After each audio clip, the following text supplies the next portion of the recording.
चुनावों में दोनों गठबंधनों के बीच क्या कुछ चल रहा है, अब आपको वो दिखाते हैं।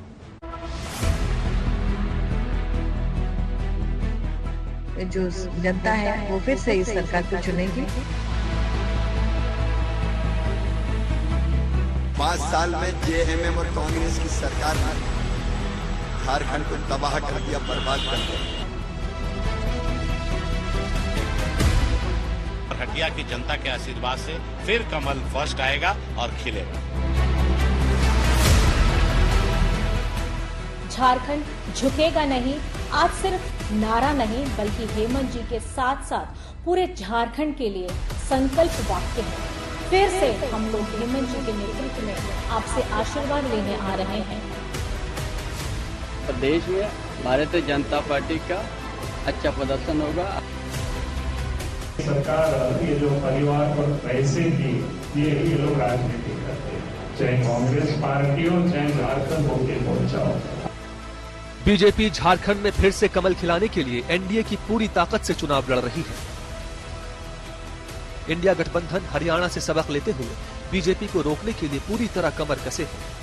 सत्ता के लिए कुछ भी कर सकते हैं। जो विरोधी रहा है, झारखंड राज्य के सपने को 70 साल तक पूरा होने नहीं दिया, वैसे कांग्रेस के साथ आज सरकार बना करके आप सोचते हैं कि झारखंड का भविष्य बेहतर होगा। पहले इसको अलायंस को बरकरार रखना वो पहली प्रायोरिटी है, और जो हमारे विरोधी है उनको पराजित करना है वो दूसरी प्रायोरिटी है। तीसरा ये है कि सरकार को रिटेन करना है, लोगों की खिदमत करने के लिए हमारी सरकार वापस मजबूती से आए। ये सारे वर्कर धीरे धीरे समझ रहे हैं। झारखंड में महागठबंधन की सरकार बनेगी, इंडिया अलायंस की सरकार बनेगी। माहौल आप पूरे राज्य में देखने को मिलेगा। कमोबेश हर 5 साल से हर लोग थका हुआ महसूस कर रहा है, हर वर्ग थका हुआ महसूस कर रहा है। एनडीए में बीजेपी 68 सीटों पर, आजसू 10 सीटों पर, जेडीयू 2 और एलजेपी 1 सीट पर चुनाव लड़ रही है। इंडिया गठबंधन में कांग्रेस 30 पर, जेएमएम 40 पर, 11 सीटों पर आरजेडी और लेफ्ट पार्टीज चुनाव लड़ रही हैं। 81 विधानसभा में जो हम लोग इंडिया गठबंधन में हम लोग साथ रहे हैं, जेएमएम, कांग्रेस, आरजेडी के दलों के साथ इस गठबंधन में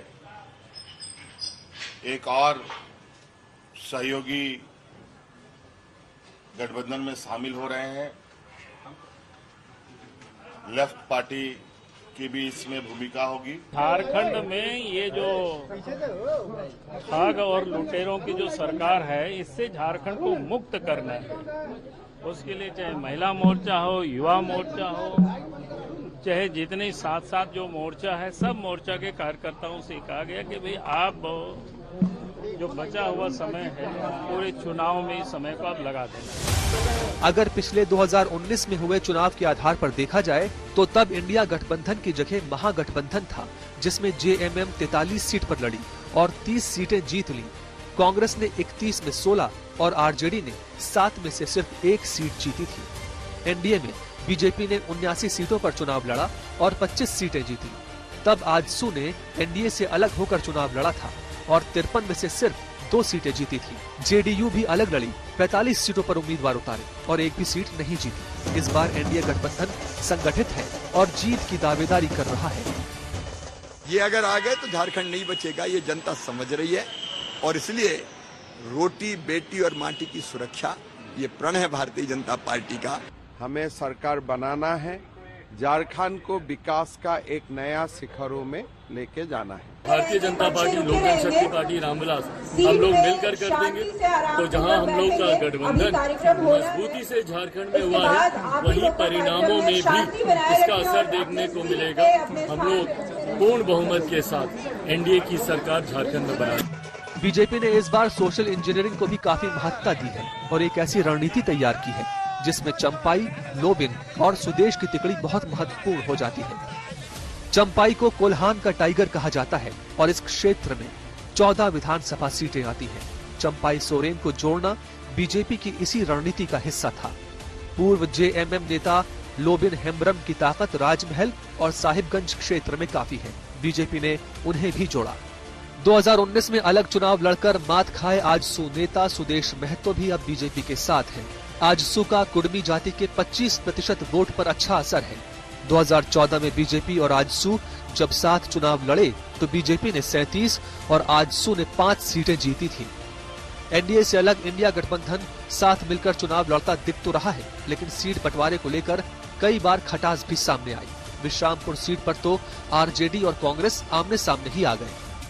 झारखंड में 13 और 20 नवंबर को 2 चरणों में चुनाव होना है। भ्रष्टाचार बाकी जैसे मुद्दे छाए हुए हैं। जनता का मिजाज तय करेगा कि झारखंड का असली टाइगर कौन।